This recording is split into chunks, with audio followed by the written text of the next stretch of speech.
Good morning, everybody. It's early morning. I'm tired. Got off my work shift. But thank God for 24-hour donuts. I'm celebrating National Donut Day early. And it's supposed to be on June 7th.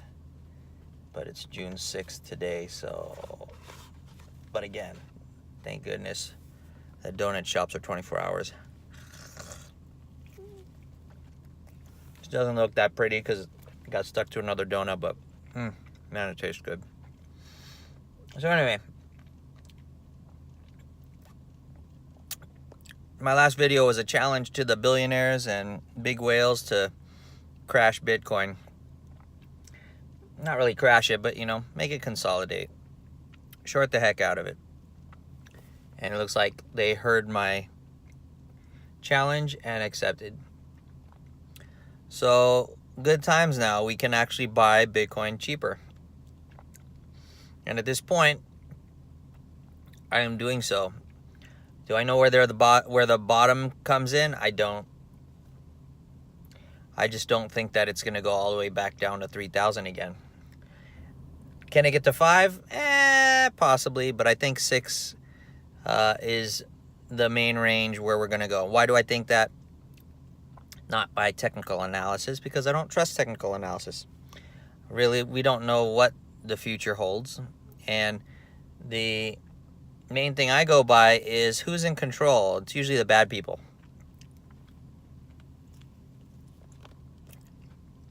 Excuse me as I take a bite. And so since the bad people are in charge, what's a number that they like to use if you're satanic? The number 6. When they crashed the Dow back in 2008, what did it hit? 666.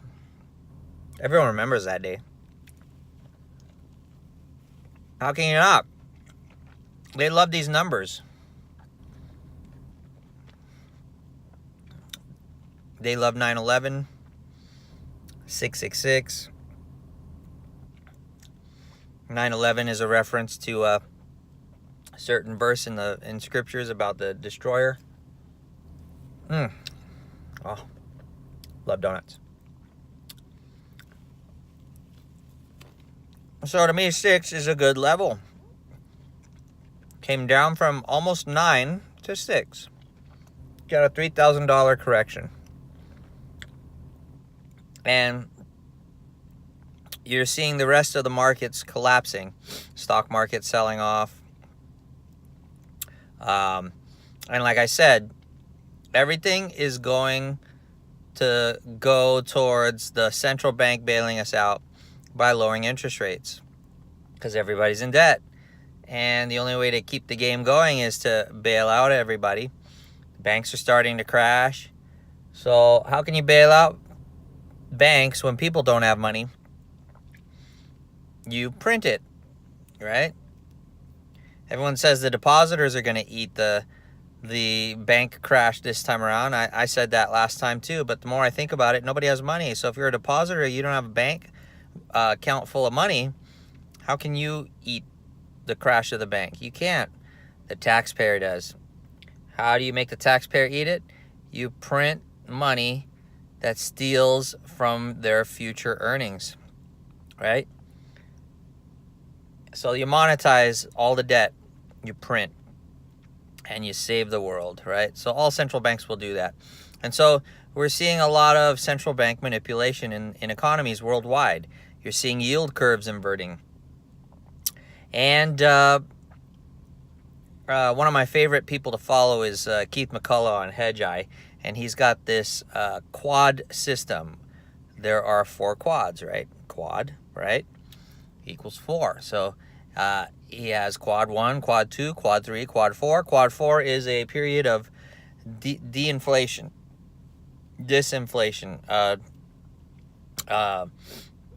Deflation is the best, I should say.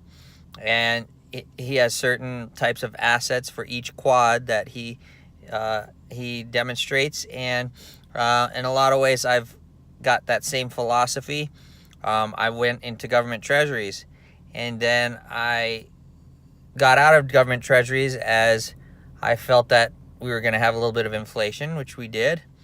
And that was a time where the Fed started talking about how they're not going to raise rates anymore. They're going to kind of stay the same. We had a bit of a rally in oil. Venezuela was an issue, so oil rallied more. War with Iran became an issue, potential war with Iran, and so oil rallied more. And McCullough sees us going towards Quad 4, where we just came out of before the Fed went still on rates. And Quad 4 is bad for oil. So, but I'm still hanging out in oil because I believe they are going to cut interest rates again. And they're not just going to cut interest rates to zero. Initially, they'll have a zero interest rate policy, or ZIRP. I think they're going to go negative because everyone talks about universal basic income, which is a communist mentality of we're just going to give people free money, whether they have a job or not. It's a basic level of income that everyone will get, and it will help sustain people, all right? Well, a lot of people don't like that universal basic income idea, and they think it would be destructive to our currency to do so. Well, what better way to implement universal basic income than to develop a negative interest rate policy, not a zero interest rate policy? They're going to cut interest rates, which are the cost of borrowing money, all the way down to zero, which means it's free basically to borrow money. And then they're going to do it negatively. So it means that if you are a lender, you have money, typically when you have interest rates higher than zero, you will lend, it incentivizes you to lend money to other people so that you can make a return on your lending, right? Because they're borrowing it from you at a certain cost. So the cost is higher than zero. So you're going to make some money by lending your money out rather than having it sit in a bank account. Excuse me, I'm itchy. Right? Well, with negative interest rate policies, you're going to lend your money out and you're going to pay the people who borrow it from you, which makes absolutely no sense if you're an investor or a lender. But the banks will do that. They will force you to do so. Well, what's the best way to do that? Universal basic income, negative interest rate policy, or NIRP. So we're going to go ZIRP first, and I believe that the world is going to go to ZIRP. What does this do? This totally destroys currencies around the world, because then people realize you're printing money out of thin air and you're forcing people to give away money freely to everybody. It's communism. You're going to see fiat currencies lose significant value, especially those where the central banks adopt this policy. And this is the point at which I believe your cryptocurrencies are going to take off like no one's ever going to believe. Just the moment you hear this kind of talk from any of the central banks, you're going to have cryptocurrencies take off. You're going to have commodities take off because commodities are priced in fiat currencies. No matter where in the world you buy commodities. So if you make your fiat currencies worth less, the commodities that you buy with them are going to cost more in those currency terms. The only thing stable would be a cryptocurrency because no government controls the issuance of a cryptocurrency, and many, like Bitcoin, are capped at however many they've pre-designed in their white papers to create. Not all of them are the same, but Bitcoin is one of those cryptocurrencies where it has a capped amount, right? And we're getting to a point where the amount of Bitcoin, Litecoin is the same, that you can make from mining Bitcoin or completing transactions or processing transactions for people when they buy or sell or exchange Bitcoin or do other transactions. is going to half. So if you're a miner, you're going to make about half as much as you did before, putting all the computer processing and energy and expense into mining Bitcoin and doing these processing for other people. You're going to make half as much as you did before. So you keep having these halvenings or cuts in amount of cryptocurrency you can earn from mining. So that makes it even rarer. So with all these things, there's no way that I don't see cryptocurrencies going nuts, especially cryptocurrencies with fixed amounts that are being created and with halvenings. So this to me is a good time to invest in cryptocurrencies. As usual, I do not give investment advice. I'm merely telling you what I do. What you do with your money is up to you. I am not responsible for the decisions that you make. If you decide to follow the things that I do, that is entirely up to you. But you have no claim against me if you decide to do so.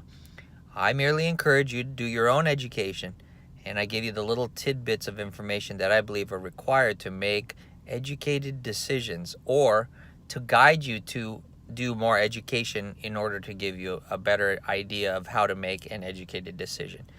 But that does not come from me as an advisor. I'm not licensed as an advisor. I am not in any qualified position to be one. I was at one time, but that is no longer the case. And I do not give financial advice. So merely what I do is I give you what I see is going on, and I kind of point you in a direction. I say, look at that. It's almost like a shooting star in the sky. I see it, and I go, hey, look at what's happening there. And it's up to you to go look at it, and it's up to you what you do with that information after I point you at it. So like I said, I am buying into Bitcoin, Litecoin, Ethereum. I own EOS. Boy, I bought EOS before they made that stupid announcement. That was such a hype announcement. I knew that was gonna do nothing and maybe even make it crash more, but I didn't care because I wanted to own some EOS when it came out. And it's on Coinbase is beautiful because when new coins are listed on Coinbase, they have this feature where you can learn more about it. You learn and then you earn. So if you're willing to sit and watch some videos about what a cryptocurrency is about, particular cryptocurrency is about, they will pay you in that cryptocurrency. So if you want to learn about Bitcoin, you'll earn a little bit of Bitcoin. You want to learn about Ethereum, you learn a little bit of Ethereum. You'll earn a little bit of Ethereum. If you want to learn about EOS, there's a few videos you watch, and then after you're done, it will pay you in EOS. And then after that, whatever you do with it is up to you. So do your learning as you do your trading, right? At least this is the way I do things. I would not buy things when they're expensive, right? I would wait for a crash to buy them. I wait for a sell or a sale to buy things, right? Just like in the store. Well, same thing. If you're earning a cryptocurrency, would you want to earn it right before the value crashes, or would you want to earn it? Wait, let me make sure I said that right. Would you want to earn it? Right before the value crashes or after the value crashes, right? If you earn it and then all of a sudden the value of it goes down, does that make sense? Or would you rather wait for the value of it to go down so that you can earn it? Because the amount that you earn when you're learning is fixed, but the value of it is not, right? So if I have, I'll try to do it in dollar terms so you can understand. If I have $10 that are worth $10 when I watch a video about the dollar, if that were the case, this is hypothetical, that would be great, right? I've earned $10. But let's say I get paid $10, but then after the video, the value of the dollar crashes to $8. I just lost $2 in value by watching the video at the wrong time. But if I watch the video at the point where the dollar has already crashed down to $8 and I get paid my $10 and the value of the dollar goes back up to 10, I gain $2 in value based upon just watching it at the right time. Everything is timing. So you're watching your videos is timing. It's almost like trading. So you want to learn about the cryptocurrency that you want at the time that you see it crashing, right? And when you start to feel like it's getting the end of the crash, that's when you should watch the videos and learn about it so that you get paid more of that cryptocurrency. So that's basically, it took a long time for me to say that, but I tried to say it in a way that it's, you can grasp that concept. Maybe you should go back and rewatch what I just said so that you can understand it, because this is a little bit new concept to some people. So earning and learning is about the same strategy as trading, right?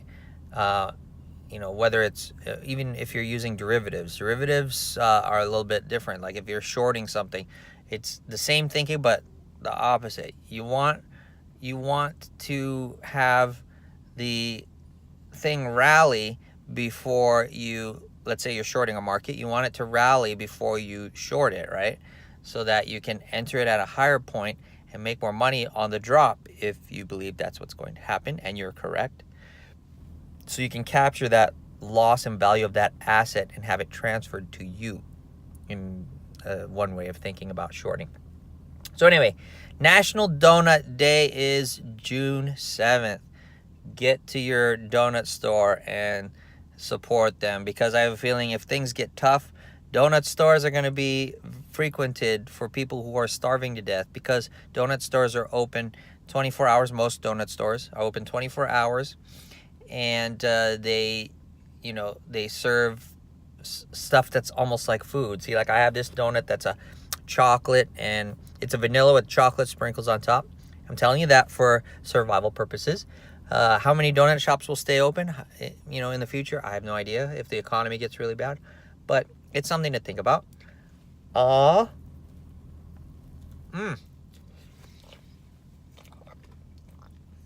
And so good.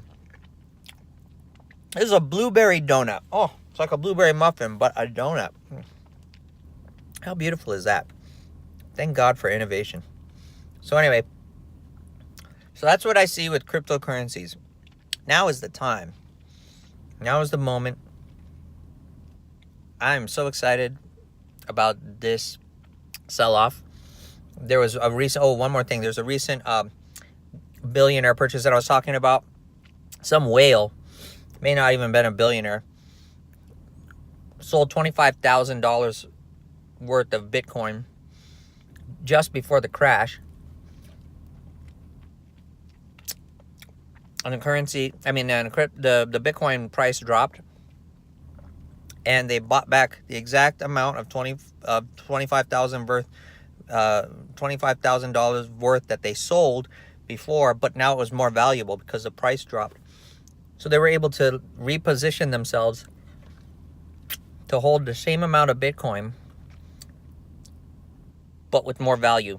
Exactly what I was just talking about.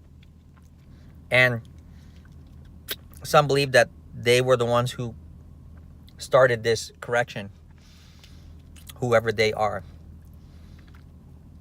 So I thank them. I don't know if they saw my video and they accepted the challenge on dropping Bitcoin, but I thank you. I wanted to buy it cheaper. You made that possible. Thank you very much. So we all can now buy it cheaper. Whenever a price drops on an asset that you like, you shouldn't be thinking to get rich quick. You should be thinking, I want to get rich eventually, so it doesn't matter. And when you speculate, meaning you're putting your money in something that's not yielding an immediate return, in speculation, your money is made at the purchase. In other words, you are betting on the price to appreciate in your favor. And so in order for that to happen, you want the asset to drop in value so that when you buy in, you're capturing all that value that had been lost in the asset, so that when it goes back up, or vice versa if you're shorting, you get that money. So the best way, since there's no income coming off of it, no immediate return on your investment in terms of interest payments that people are paying to you, it's all made on the buy. So think of it like a video game unit. Some people are gamers. They like to go buy a PlayStation, let's say a PlayStation 5, right, is created and released, and everybody lines up at the stores, and immediately the thing's selling for like $1,000 a unit. Everybody lines up for days like they usually do at the toy stores or at the game stores. Funny, Toys R Us is out of business and GameStop is having bankruptcy issues. But anyway, people line up for those units. They'll wait in line. They'll pay their $1,000, and then everybody wants one because they release a limited amount of them. And say you wanted to buy that at $1,000, but somebody ends up getting into financial problems, and they end up capitulating and selling their video game unit for $500, right? You happen to see that deal, you buy it for $500. Then you go out immediately to Amazon and you list it for $1,000, which is the normal list price. Somebody else who wanted one and couldn't get one buys it from you for $1,000. You just pocketed the $500 difference on the unit. Your money was made on the purchase, in other words. Instead of buying it at $1,000, you bought it at the $500. So you captured that $500 value and it was all made in the purchase. That was the initial price of the thing, and you knew that the value was still at that. So when the price dropped, you were like, great, someone sold at the wrong time. They're asked out and I made the killing. So this is speculation. Speculation is taking advantage of price differences. In a way, arbitrage, or buying it in one place where there's one price and selling it in another place where the price is higher, is a form of speculation as well. Arbitrage is just basically changing locations to take advantage of price changes. And a lot of people do that in cryptocurrency exchanges or international exchanges. They'll buy it in one exchange because that exchange will list it at a certain price. They'll go look at another exchange where, hey, it's selling for this much higher now. They list it on that exchange and sell it for higher, and they pocket the difference. And that's a form of arbitrage, or going to a more favorable venue to capture the value difference. Doesn't matter. No matter how you do your speculation, the money is made in the purchase. So if you purchase wisely during a sale, you can then liquidate during a rally in that value, right? So this is what I'm saying. Bitcoin right now is on a sale, in my opinion. Litecoin is on a sale. All these cryptocurrencies that have just corrected are on sale. Money made is in the purchase. EOS, I didn't make that much money, like I said, in my investment. In fact, I may lose a little value at first, but I'm a holder. I hold it until the value is good, and then I'll liquidate it. And I believe the values of many of the cryptocurrencies are gonna go crazy, because most of them follow Bitcoin, and Bitcoin is gonna just go nuts. And I think that the percentage gains potential in some of the smaller ones, because they're more volatile, less liquid, you make more money, and then you can transfer it into Bitcoin and capture a lot more gains. So it's another form of arbitrage. By doing a different asset that's similar, I can capture a larger price swing and then lock it into Bitcoin if that's what I so choose. So anyway, the video got a lot longer than I really wanted it to be. And if you lasted this long, God bless you. I don't care about the YouTube demonetization, because I'm not making any money off of YouTube anyway. So it really doesn't matter. I'm more just giving this information out for the benefit of everybody. And in a way, I'm pumping my books, right? I love Bitcoin and cryptocurrencies, so I'm going to pump them. I love commodities, so I'm going to pump them. Gold and silver are doing phenomenally, so I'm going to pump them. And those are things that protect people, so I want you to buy them. I want you to buy them. It's not advice. I think that everyone should buy them. It's just my thought, right? If you decide that that's the case for you, maybe do it.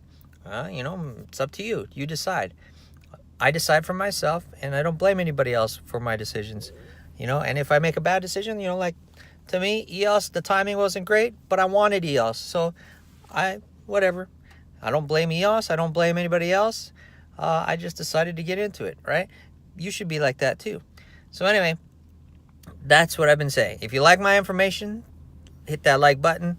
If you are first time to my channel and you like what I'm talking about, subscribe.